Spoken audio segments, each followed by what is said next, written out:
Just in time.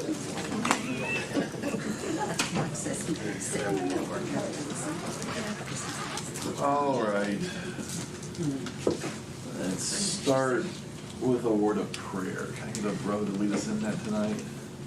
Also, in all wise God, we thank you for blessing us to come back out to study another portion of your word. We ask that you would bless us to palm our minds in, that we may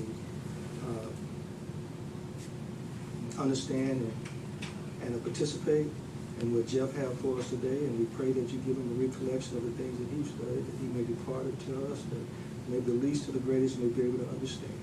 In Jesus Christ's name we pray. Amen. Amen. All right. Well, this is Isaiah. It is Sunday and Wednesday. Part of the reason why I lobbied for Sunday and Wednesday was the goal in this class is to try to get all the way through the text.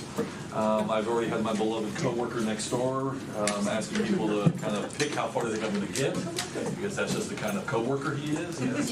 He says somewhere in the 30-something chapters, we're going to spite him and get to 66. That was just about spiting David. It's not about really finishing. No, that's no. The goal is. That's why I asked that this class could be a Sunday Wednesday class, because that's going to be challenging enough to give an honest read of these 66 chapters and still get through in 12 to 13 weeks, even Sunday, Wednesday. But it was hopeless with only 12 sessions. So, anyways, Isaiah is a big book. It is 66 chapters. How many of you have studied Isaiah before? Most people have been through it some fashion. So those of you who maybe have some exposure to the book, when you think of Isaiah, what's in there? What kind of things are we getting into in this book? Prophecies. To prophecies. Any kind of particular prophecies, or just Like Jesus. Yeah, it's very messianic. Isaiah and the book of Psalms are the two most quoted books in the Old Testament. And so certainly the apostles and the guidance of the Spirit saw great significance in this book, in particular among the Old Testament books. But there's a lot, it's a big book, but there's a lot of the messianic future in the book. What else? What else goes on in this book? God's judgment.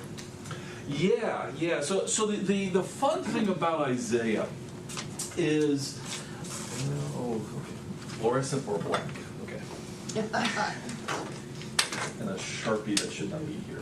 You're not a fluorescent kind of guy. No, well, there's always complaints when I use fluorescent anyways. All right. So one of the things about Isaiah that's interesting, Glenda mentions judgment, Brother Old, Lawrence mentioned messianic. Isaiah kind of works in three different time frames. Isaiah himself lived when? Anybody kind of remember when Isaiah lives? So, say again? Never mind. He lives in the days of Ahaz and Hezekiah. He lives in the 8th century. Okay, that's when he lives. But one of the things that makes Isaiah unique, I like to call Isaiah the book where God showed one man everything that he's up to. There will certainly be, moral issues raised by the book.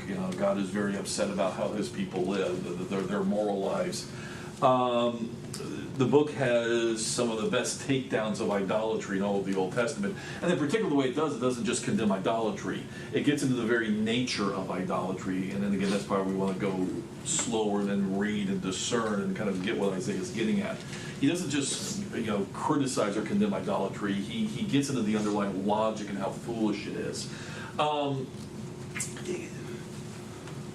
Isaiah has some of the strongest revelation of God's nature, particularly as creator. Whenever you think about, the revelation of God as creator, you think about Genesis. And certainly, there is a lot of significance to be derived out of Genesis 1 and 2 in God's work as creator. But Isaiah perhaps has some of the strongest and most vivid development of the nature of God as creator and how completely other he is. And he'll, in the 40-something chapters, which, despite the pessimists, we will get to, God willing.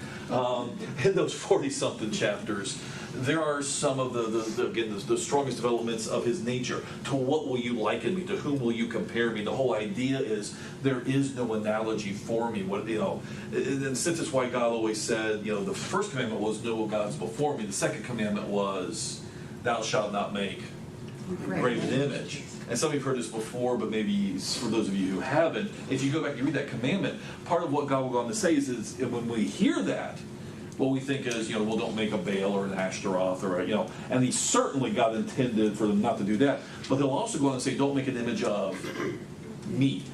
Why? Well, Isaiah helps us understand why that was that way. To what would you liken me?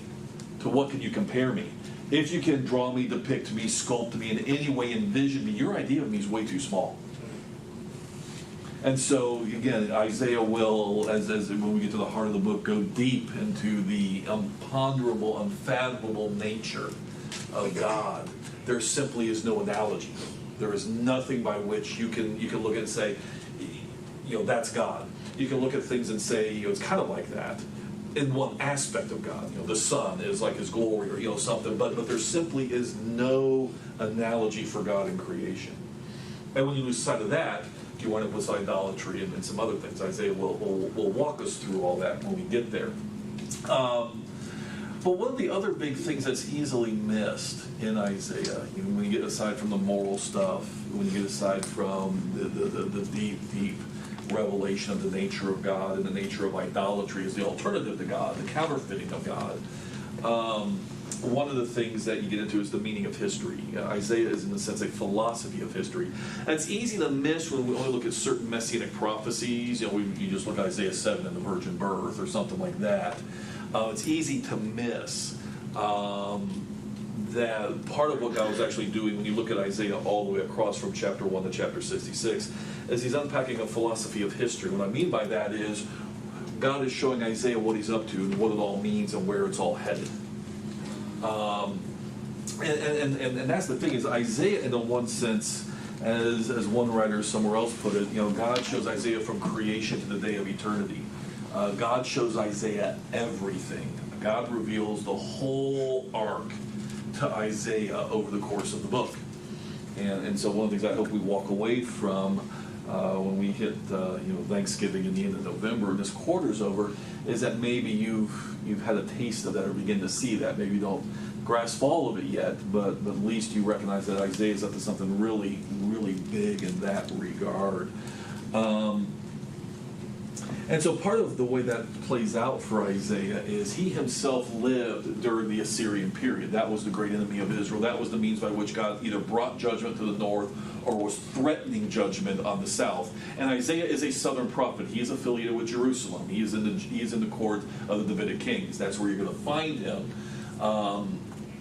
And so he lives in this era, and that's where he lives. But again, part of what God is up to, and this is part of why modern scholars don't believe in the inspiration of Isaiah, because God showed him too much in too much detail too far down the road, and we all know that's a mark of writing it after the fact, not actually predicting it. And so most, and if you've read a modern commentary, or maybe depending on where you've been in the past, or what you've listened to in the past, modern scholars will talk about three Isaiahs. Isaiah of Jerusalem, the guy who actually really did live in this time and wrote about the Assyrian stuff, but there's just no way, when God has Isaiah call Cyrus by name, 2 centuries ahead of schedule, there's just, there's no way. That's a later guy. We call him second Isaiah because we don't know what his name was, so second Isaiah. And then there's a third Isaiah in which, and generally the trick is, I don't buy into that. I think it's all Isaiah. I think God showed him everything. But their breaks that they typically make are correct. That in terms of the structure of the book, and we'll talk more about structure Wednesday night. But Isaiah 1 through 39 is kind of the Assyrian era. Isaiah 40 to 55. You don't have to write this down. We'll have something on Wednesday night about this. But we'll talk more about the nature of the structure then. But Isaiah 40 through 55 is second Isaiah, just too much of the Babylonian future in there. It has to be written after the fact in Isaiah's voice. And then third Isaiah, or Trito Isaiah, for those of you who want to show up at the next party. but which focuses more on the deep future and the messianic future. And again, that's just too much. That's more, post-exilic, when they begin to really look for some Davidic son to come and deliver them from this, the Persians and then the Greeks and then the Romans. That got scribbled out way further down the field. But the trick is, Isaiah is very much himself the man. God is moving him among these eras. He lives here. God shows him an awful lot about what's coming here. And then ultimately, God shows him the messianic future. Not just the coming of the Messiah on earth, but even parts of what we would now call the second coming. And the impact of the second coming. Because one of the things that, and this is why the Jews mangled their expectations of Jesus so badly. They looked at Old Testament messianic prophecy and saw of the Christ of fulfilling it all at once. What we now know is the Christ will fulfill his messianic prophecy in the first and the second coming. And so parts of what we now know is the second coming, when he will fix all things, when he will set everything to rights, when he will crush the nations in judgment. That's going to be at the end of the world. That's going to be when he comes back. The Jews thought he would do it all at once, and so when Jesus shows up and says, "I'm not going to do that now," they get really upset and decide to get rid of him. And he says, "My kingdom's not of this world." They read it all together. And so part of the mistake that we still make is not recognizing that God really does kind of talk in a messianic key. We rightly recognize, knowing what we know now, there are two comings of Jesus to accomplish all of it. But in the Old Testament, God really did just kind of slam it all together and talk about it as kind of one big thing. Because remember, to God 1,000 years is as a day, and a day is as 1,000 years. We're the ones who get bent up about the chronology. God just looks at it in terms of stuff I promised to do. When he does it and how he does it, that's his business. We get into trouble when we try to pull out a calendar and say here, here, and here. Does that make sense? And by the way, that's what people are still doing with the second coming today when they try to date it. Don't do that. That's why it's the last days in the New Testament. Paul talks about it being the last days. Not the last days because chronologically, the world's only got 3 months left. It's because chronologically, God has done everything short of the second coming that he's talked about. Make sense? And so that's why it's the last days. God talks about things in terms of logical sequence, not chronological sequence. You get the distinction? The Jews didn't. And to be honest, a lot of people who claim to be Christians today don't, which is why we have dispensationalism and a whole bunch of other things. Let me get Dale, then I'll get David. Yes, sir? I've since lost it. Yeah, I'm sorry. Too much too fast. David. That viewpoint, is that from historical writings we know that they had a different viewpoint? The viewpoint you just expressed, that's what their problem was. Oh, the Jews? Yeah. Yeah, I mean, basically their expectations. To the extent that we have intertestamental Jewish writings, they were hoping for, the son of David to come crush things and deliver them from the Romans. They could not imagine a kingdom not of this world. Well, I know that part, but I'm talking about the specifics you mentioned about two. The closest group, ironically, here's the thing, the group that got it the closest was the Qumran community. But they solved it not with two comings, they solved it with two messiahs. Mm-hmm. Yeah, exactly. But they rightly recognized that there's so much going on in this messianic material that's coming down to them. Though they wouldn't call it messianic in the way that we think of it now, but this coming deliverer. And they rightly recognized that there were some tensions and even some apparent contradictions. So they were the ones who came the closest to recognizing God's got to be up to something other than everybody else just simply saying, Son of David's going to come and do all of this in one big, bold, event. That might explain why, even though they had plenty of evidence still, why they didn't believe so much in Jesus. Well, correct. That's it. Because he wasn't that. He wasn't just this grand. He wasn't the all-in-one It Messiah. was the other point that you're just making. I can see why they would at least be tempted to think for that reason specifically also that you mentioned. And that's what's interesting is as far as we have of what's come down to us, especially in intertestamental Jewish writings, nobody cracked the code. Qumran community came the closest in some ways, which also was interesting. They were the They were the rebels. That's why they were out at the Dead Sea. They had given up on the whole Jerusalem system. It was hopelessly corrupt. We have nothing left to do if we want to remain pure and holy except go out and sit by the Dead Sea and wait for the Messiah to come up. And what's interesting choice about that is, again, even in Isaiah chapter 40, the voice of one, behold the voice of one crying in the, where's the Messiah going to show up first? In the wilderness. And by the way, curiously, where was Jesus first publicly revealed? Baptized at the Jordan. Debates about the exact location, but if it's not in Galilee, it's right there close to the Dead Sea. In fact, there is a shrine there today that some sects, some religious groups have built honoring Jesus' baptism there. There are two competing locations, but one of the possible locations is there right as the Jordan dumps into the Dead Sea. That's certainly where John the Baptist was known to be knocking around from other geographical references we have.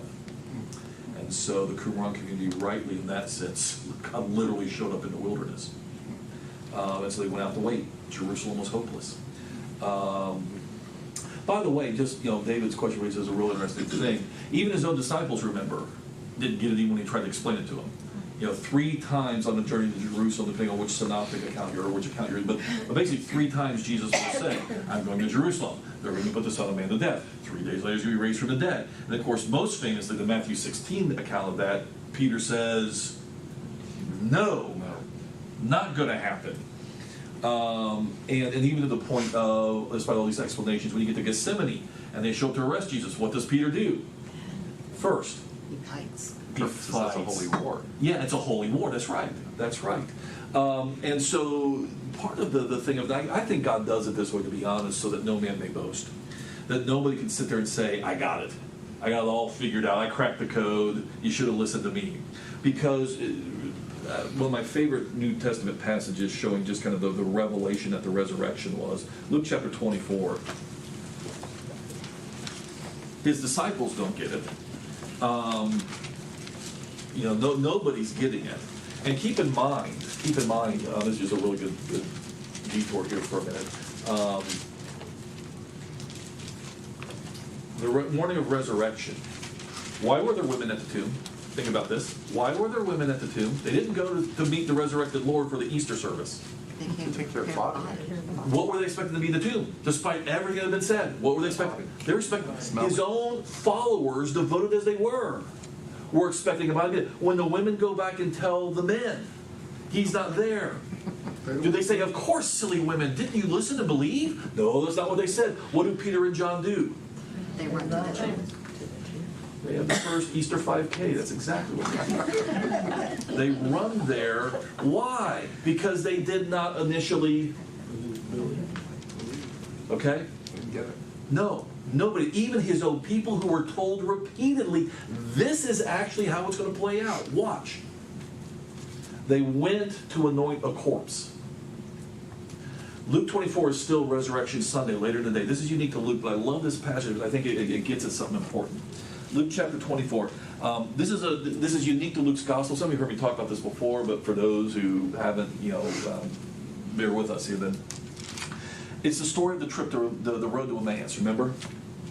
It's been a crazy Sunday. Now rumors are swirling. It's a little chaotic because what's the word rapid that's kind of spreading around town now? The tomb is empty. The Roman guards have gone and said. So think about it. Everybody in Jerusalem now, there's stuff going around. People are trying to figure out what's going on because, by the way, the soldiers saying the disciples stole the body. What are they still admitting? They're still admitting the tomb's empty. Nobody ever denied that. Moderns deny that. Swoon theory, all these other theories. In the ancient world, nobody ever denied the tomb was empty. It was just how you're going to explain it. But the tomb was empty. So anyways, you got these two guys walking back to Emmaus, about 7 miles from Jerusalem. It's been quite a Sunday. And they were talking with each other, verse 14, about the things that had happened. They were talking and discussing when Jesus himself drew near and went with them, but their eyes were kept from recognizing him at first. Now, throughout the Gospels, by the way, this is why we never finish Isaiah. But this really is a teachable moment because this really is a fair point. Throughout the Gospel, sight is used as a metaphor not just for physical illness, but for what? Insight. Believe. Insight. You don't get it. Who gets it versus who doesn't get it. The most blind people are those who say they see, if I can paraphrase Jesus loosely. And so forth. And Jesus even worked a miracle, particularly Mark's accounting of it really, really powerfully, where he healed blind people in 2 stages.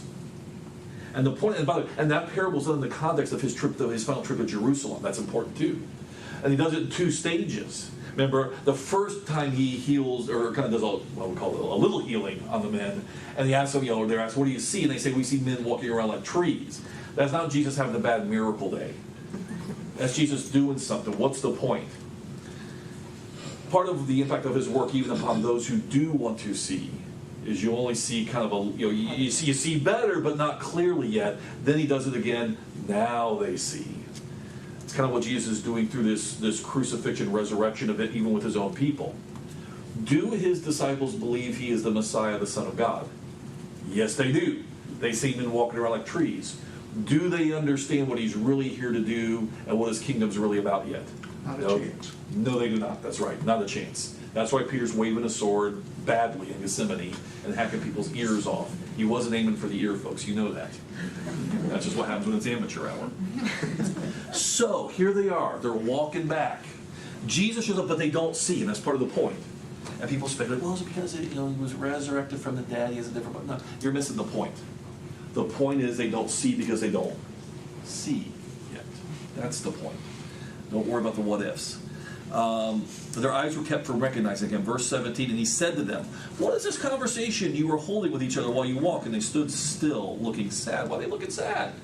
Well, they were true believers who are disappointed. One of them, named Cleopas, answered him, are you the only visitor to Jerusalem who does not know the things that have happened there in these days? That's one of my favorite lines in all the Bible. Asking Jesus, don't you know what happened? Talk about, I'm pretty sure he knows. And he said to them, what things? He plays along. Now we're to David's favorite book, Tactics. Ask questions, draw it out of them.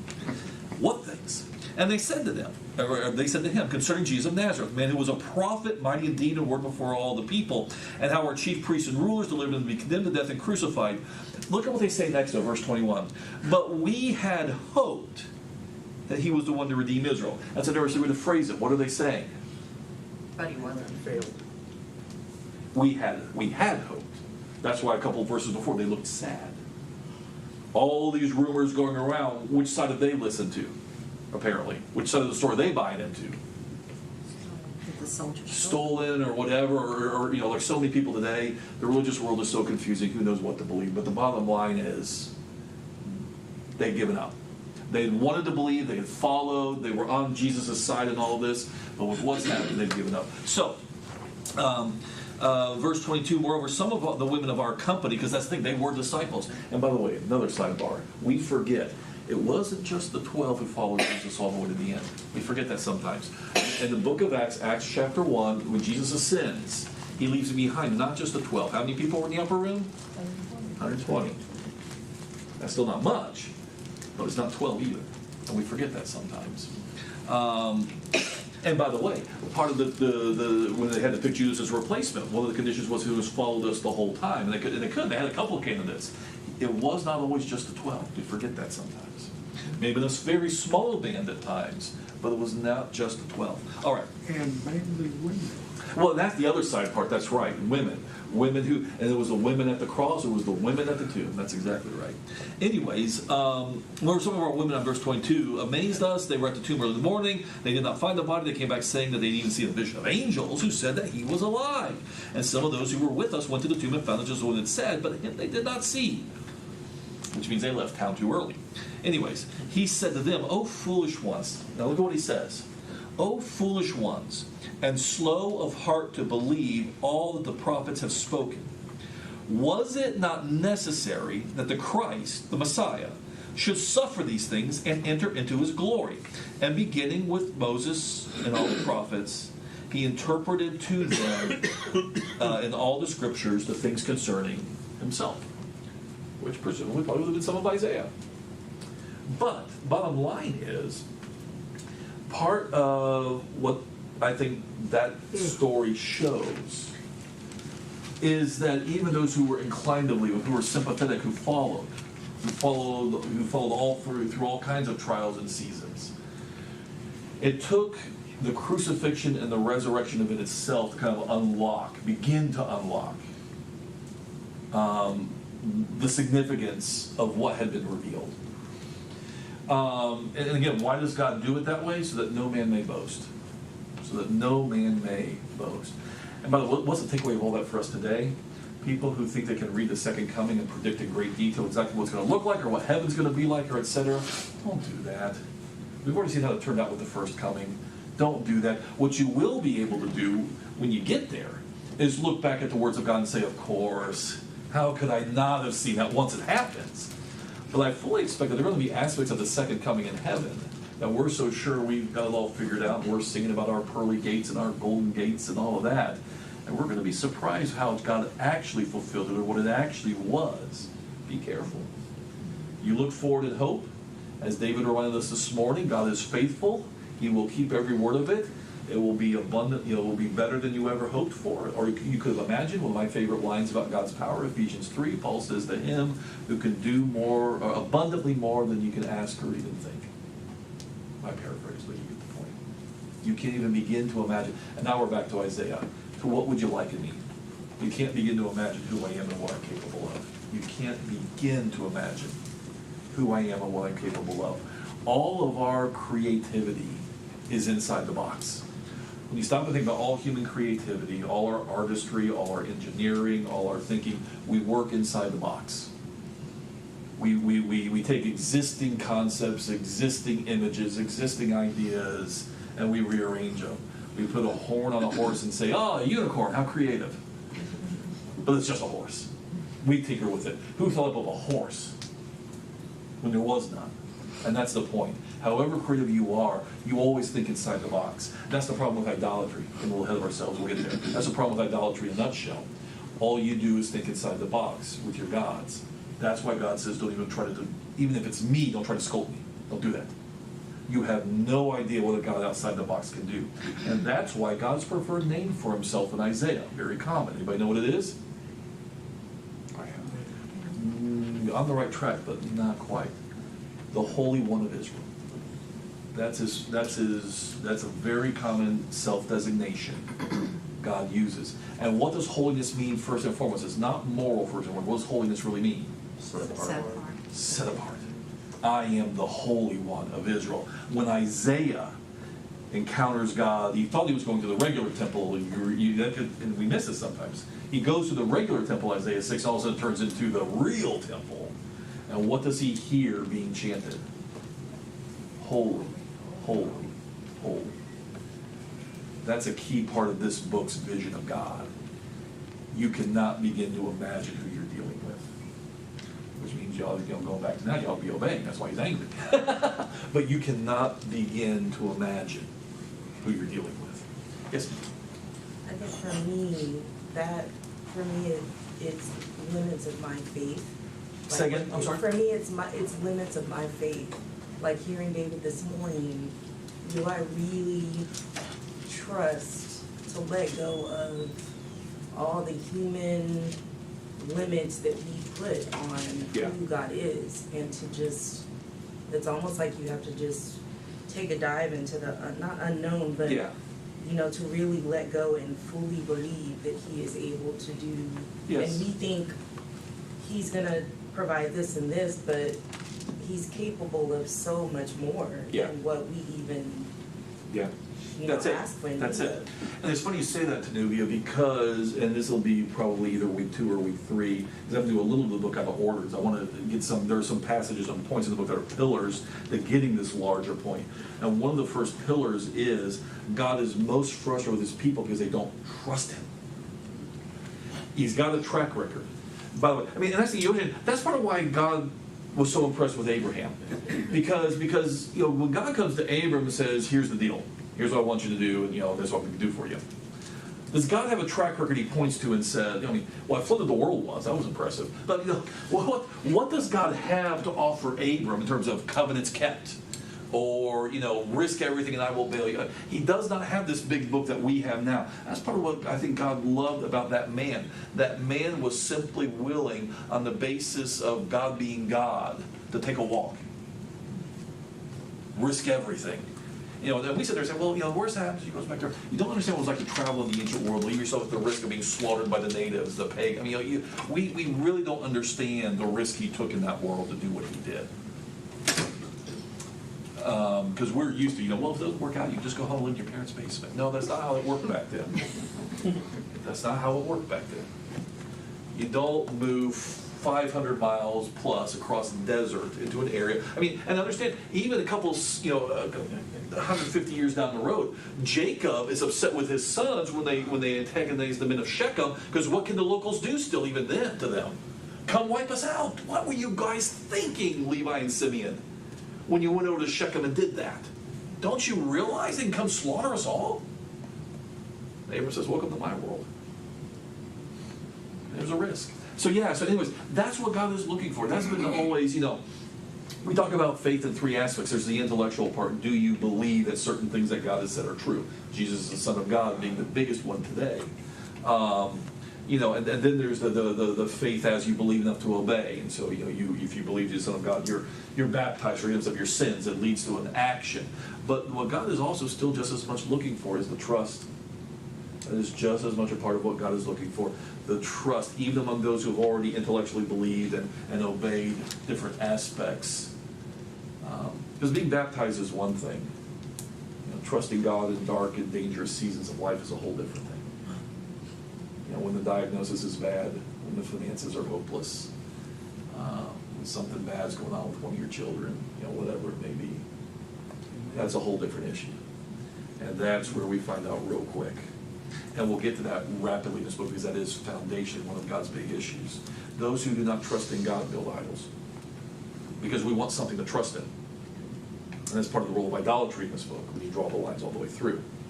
But God rapidly, early in the book, brings up the issue of trust. You guys don't trust me, that's your problem. And that's why you want an idol. Because an idol is a God you can control. A God is an idol that will, we think we do anyways, because the truth of the matter is Baal didn't solve the drought problem. But we do in our silly little foolish human hearts. We like idols because we feel like we're more in control of them, which makes me feel more in control of my predicament.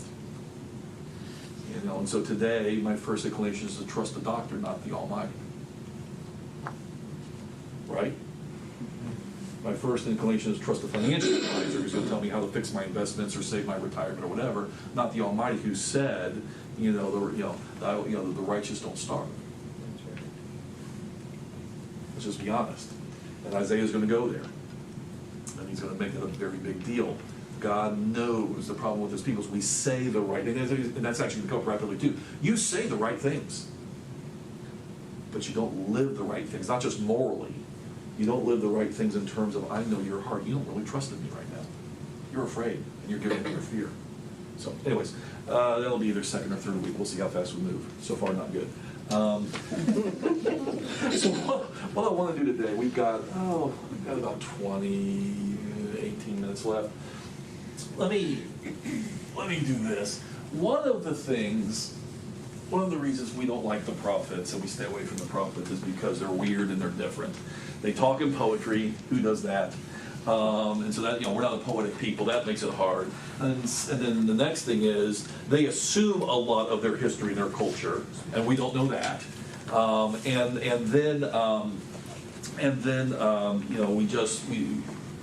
After that it's just kind of all lost. So what I want to do is I want to give you kind of three ways of conceptualizing the prophets. I'm going to move really, really fast. In one sense, you don't need to know all of this to do Isaiah, and I don't know if I have time this week, maybe I'll make Hunter make this into a sheet for me or something. My regular secretary is going on vacation, but he really is the graphic of the two of us. He does this stuff, I don't. You've seen my slides. But the prophets kind of work. There are three things to understand about the prophets. Number one, first thing is to understand that what they really are is that they are covenant enforcers. That's what they do. They talk and they think they condemn, they judge, or they encourage in covenantal language. And so the trick when you're reading them is to figure out which, we use a musical analogy, which key they're in. Which covenant are they talking in terms of? Are they talking in terms of the Abrahamic covenant? Are they talking in terms of the Mosaic covenant? Are they talking in terms of the Davidic covenant? Are they talking in terms of, still off in the distance, but the new covenant? You got to figure out which key they're singing in, which one they're talking about. Because which covenant they're talking about determines partially what they're going to say and what they expect people to get out of what they're saying. Because, for instance, the Abrahamic covenant, what do humans have to do under the Abrahamic covenant? Be circumcised. Yeah, but does that really that puts individuals in jeopardy? Generally speaking, is Abraham's covenant already, God going to already have to keep that? Yeah, because ultimately it was on the basis of what Abraham did, not what his descendants did. Abraham took the walk, the promise was made. Now, you want in on it, personally, I recommend circumcision personally, at least for a season. But even that falls away because here's the thing, trick question, is Abraham's covenant still in effect? Ooh, someone be brave, yes or no? Yes. Good job, young men. Yes. What does Paul say in Galatians? Who's the seed of Abraham today? Who's receiving the benefits of the Abrahamic covenant? We are. What was John the Baptist getting at when they walked around saying, we're children of Abraham? And John said, no. God can make children of Abraham out of stones if he needs to. Because what the Abrahamic covenant was about was the Abraham-shaped life. And so whether you read Romans 4 or whether you read Galatians, especially Galatians 2, 3, and 4, the Abrahamic covenant is still in force. Because ultimate upshot of the Abrahamic covenant was, you do this, Abraham, and yeah, there's going to be a seed, though Paul loves to play on that term, seed can be singular or plural. We think plural because we think of the nation, and God certainly in one sense did mean that for Abraham, but Paul plays and says also seed singular, one particular seed. This guy we call the Messiah or Jesus, absolutely. And through Jesus, does Abraham's seed just kind of, again, change key, but is Abraham's seed finding their life? Yes. And ultimately we find out that the land really wasn't the physical land of Israel. What does the Hebrew even talk about? Abraham wasn't really looking for land. Abraham was looking for a city. What city? God's. God's city. See, even Abraham understood on some level there was something bigger going on than just a nice piece of real estate, and a bunch of kids and grandkids. And so we still live under that because ultimately, among those things, what was God's final word in Genesis 12? And through you, what? All nations of the world will what? Be blessed. That was the end game of it all. Through you, all, not just your descendants, all nations will be blessed. So yeah, this is still going on. This becomes the key of hope. This becomes the key of hope. One of them in the prophets. Because God has promises to keep no matter what you do under this one now. Now again, part of the mystery, how can God, whose eyes are too holy to look upon evil, how can God deal with a very evil people? Well, Paul will help us solve some of that in the book of Romans. God figures out a way to be just and justifier in Jesus. No one saw it coming. That's part of why even those who wanted to follow Jesus kind of stumbled over it. Nobody saw how God was going to be both just and justifier. And keep all these words. Again, you don't let anybody boast it. You figured it out. The Mosaic covenant. Are there obligations for everybody under that one? Yeah. And so that's the tone in which most of the condemnation happens. That's where you're in trouble. And the greatest threat of the Mosaic covenant was what? You lose the real estate. You'll go out of the land. That was the big threat there. Now the Davidic covenant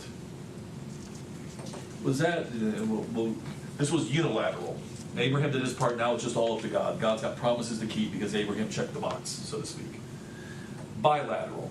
God's got his obligations, you've got your obligations. You fail your obligations, does that give God an out? Technically, yes. In God's mercy, he doesn't take all of his options, but technically, yes. You fail your side of the covenant, God, in one sense, he is faithful in that he judged. He kicked you out of the land. But everybody's got responsibilities under this one, ongoing responsibilities. You got to worship the way you're supposed to. You got to, eat the food laws, etc. Everybody's got ongoing responsibilities. The Davidic covenant, Unilateral or bilateral? Unilateral. Did you listen to David? Bilateral to David. Well, to David personally, but by the time, Yeah. but by the time God made it with David, the whole point was you've done enough, and now you have this. You will never lack a man to rule on your throne. In fact, God even makes explicit. I think David referred to this in his sermon this morning. If I remember, I was also sitting with 2 young girls, but God makes the point in 2 Samuel 7. Even if your son sins, I will not remove from him my chesed, my loving kindness, my loyalty, as I did to Saul. And of course, ultimately, we understand how God could do that. He could punish individual sons of David, and did, culminating in the destruction of Jerusalem. But who's the son who will sit on David's throne forever? So God can't keep this promise. So when you're looking for hope again in the prophets, who are the prophets going to start talking about? A son of David. Hope. I've never heard that word. I've never heard it talked about that way, the Davidic covenant. Oh, really? I guess Yeah. I just haven't. So. Okay. Well, 2 Samuel 7, that's where, there are a couple other places you find in the Old Testament. That's kind I know of the David classic place to read it. You know, the man after God's own heart Yeah. and all that, but I've just never. Yeah. Yeah, so part of what happens, It's a new word to me. Yeah, the real quick, the Reader's Digest version, of course, David shows up, kills Goliath. God is, he's anointed to be Saul's successor, man after God's own heart. And David does things right that Saul did wrong, and in some ways that we easily miss sometimes. Saul very much ignored the prophets. The language of God, in the chapter where God ultimately rejects Saul completely, 1 Samuel 15, the language of Saul's heart is stunning. He demands that Samuel honor me before my people. Saul's kind of lost it. It's all about him. And the only reason that he needs Samuel, God's prophet, is for the photo op. Because you got a state religion. I got to look like we Samuel on good terms. Behind closed doors, I'll read him the riot act. And as he does, you will come with me. You will honor me before my people. Complete loss of mind. And that's when God says, can't deal with this guy. David, for all his flaws, and he has flaws. Sometimes we whitewash a little bit David's flaws, but we miss the point. David knew who he was before God. And some ways to think about it. Is there any passage where Saul ever cheated on his wife? No. But it's a perfect example where certain moral standards do not undo the fact that the heart is rotten in an even more dangerous way. And that was Saul versus David. David certainly had his issues. We whitewash him too much sometimes. But what God saw in David, this goes back to the trust issue. What God saw in David was a man who knew that God was king and I may carry the earthly title, but I'm not that guy. And so, for instance, first thing David does when he conquers Jerusalem, which Saul and others had never been able to do, he brings the ark to Jerusalem. Why does he do that? What's he saying when he does that? This isn't my capital. Who's the king here?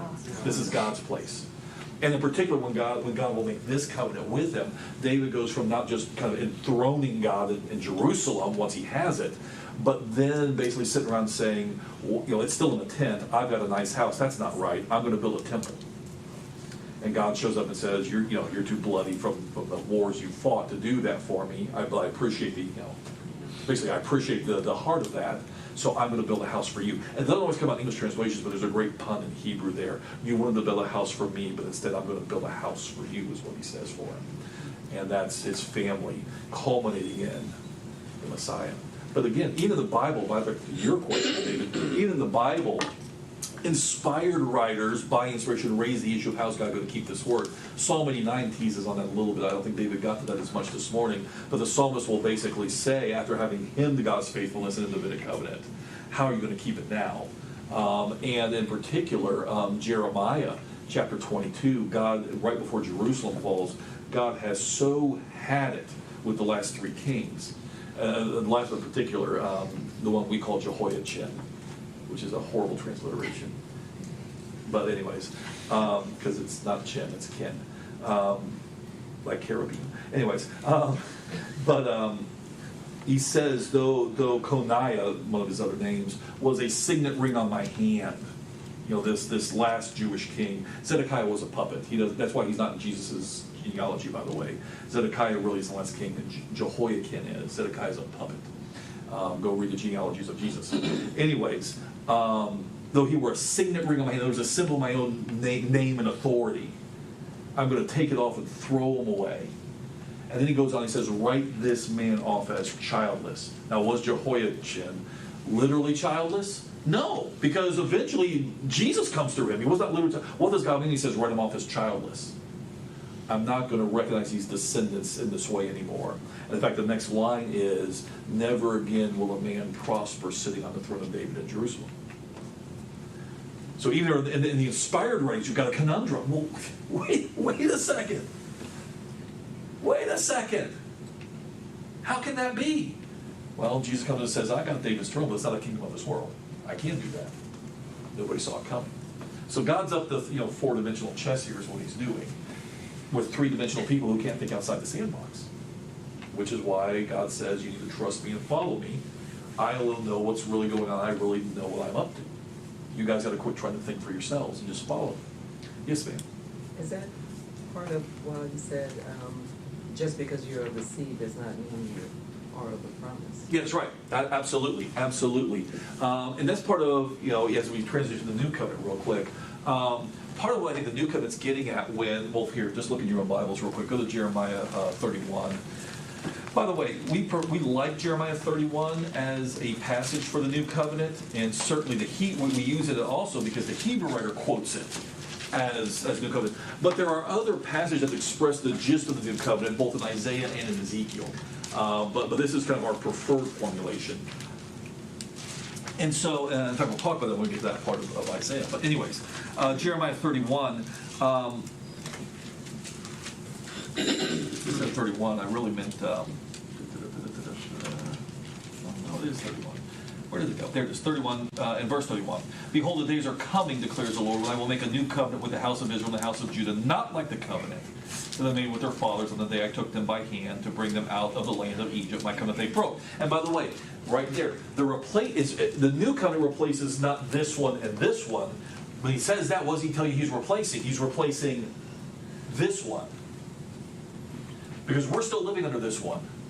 We are children of Abraham. Again, go back and read Galatians. Paul's under Galatians, middle of that letter. That's what Paul is saying. God has kept us covenant with him. Abraham's descendants, as numerous as the seashore, that wasn't ethnic Jews, though righteous Jews who were saved could be part of that. He's also talking about us. We're part of that group. The Davidic covenant is still under force. It's still under force right now. It's permanently enforced. Permanently under force, that's right. So this one's not going away, this one's not going away. Which one can go away? And that's what he's talking about. So I'm going to do something different, but part of what makes it different, keep reading now. Keep reading. It's not going to be like the covenant I made with their fathers on the day when I took them by hand to bring them out of the land of Egypt. My covenant that they broke, though I was their husband, declares the Lord. For this is the covenant I will make with the house of Israel after those days, declares the Lord. And look at the first thing he says. I will put my law within them. I will write it on their hearts. Where was the first covenant written? Tablets of stone. Paul makes a big deal about that in 2 Corinthians. That's another class, another quarter. But that's where it was. And so look what he says coming out of this. Verse 34. And no longer shall each one teach his neighbor and each his brother, saying, know the Lord, for they shall all know me, from the least to the greatest, declares the Lord. So here's how it works now. Well, we're in trouble. But here's how it works now. Old covenant, you didn't choose to be a Jew, you were born Jewish. And then what did your mom and dad have to do? They had to take the covenant written on stone outside you and teach it into you, and you had to internalize it and obey it if Israel was going to last from generation to generation. You see that? Does that make sense? You're not born Christian. You're not born under the covenant of Christ. How do you get there?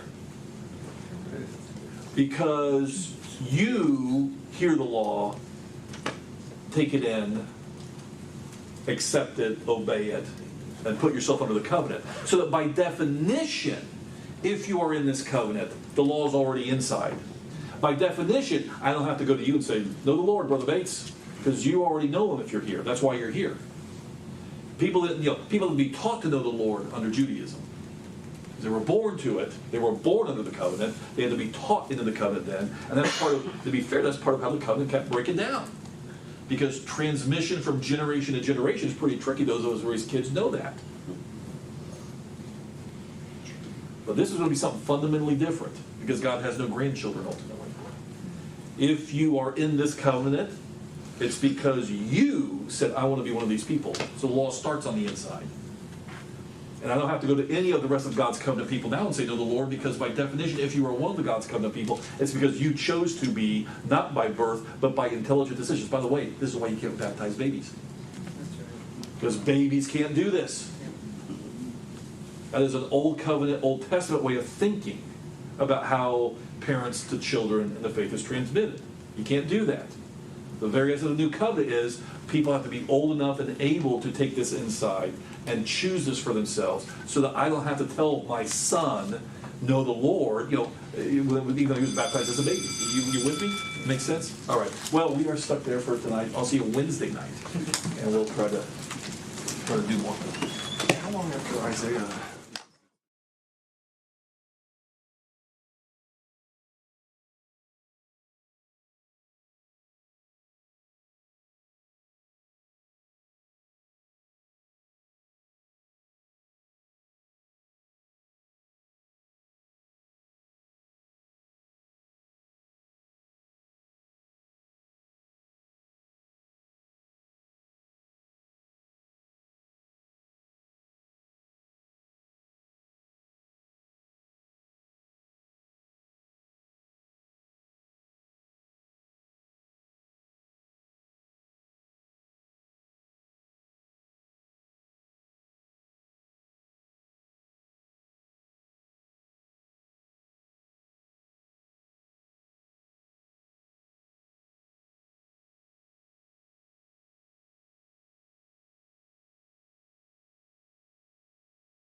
Good afternoon.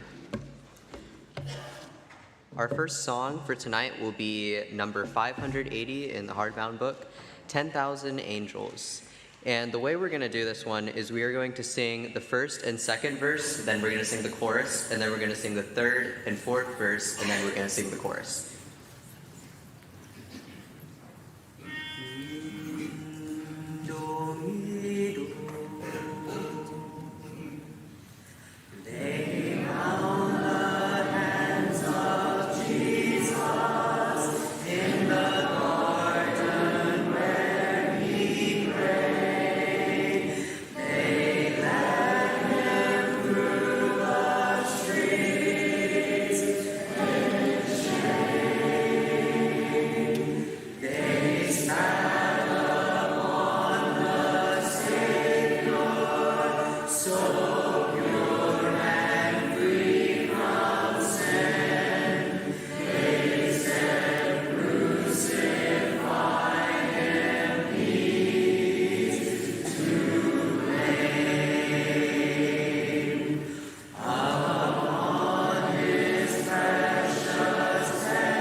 Our last song tonight will be number 655, The Walls Came Tumbling Down.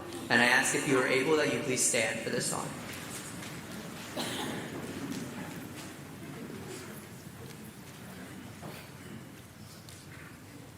Number 655.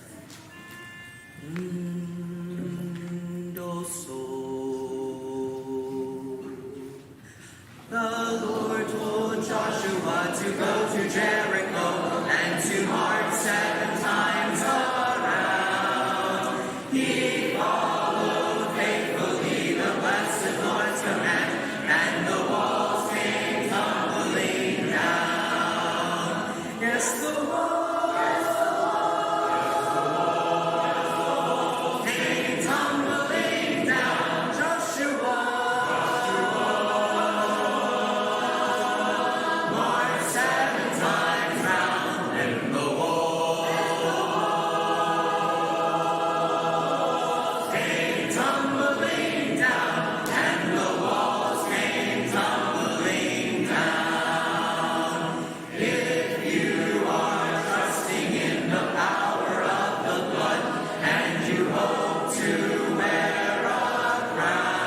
Let's all humble ourselves together and bow to God in prayer.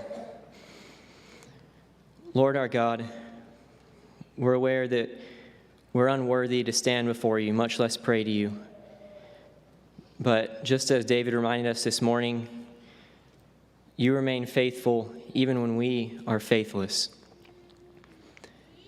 And so we thank you for that great faithfulness that you expressed in your Son, and sending him to die for our sins. We're so grateful on this first day of the week as we have come to worship you together.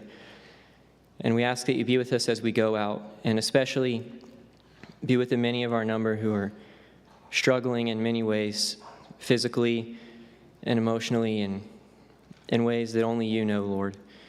Please comfort them and strengthen them, and help us to be an additional comfort and strength for them as well, Lord. It's through your Son's name that we pray. Amen.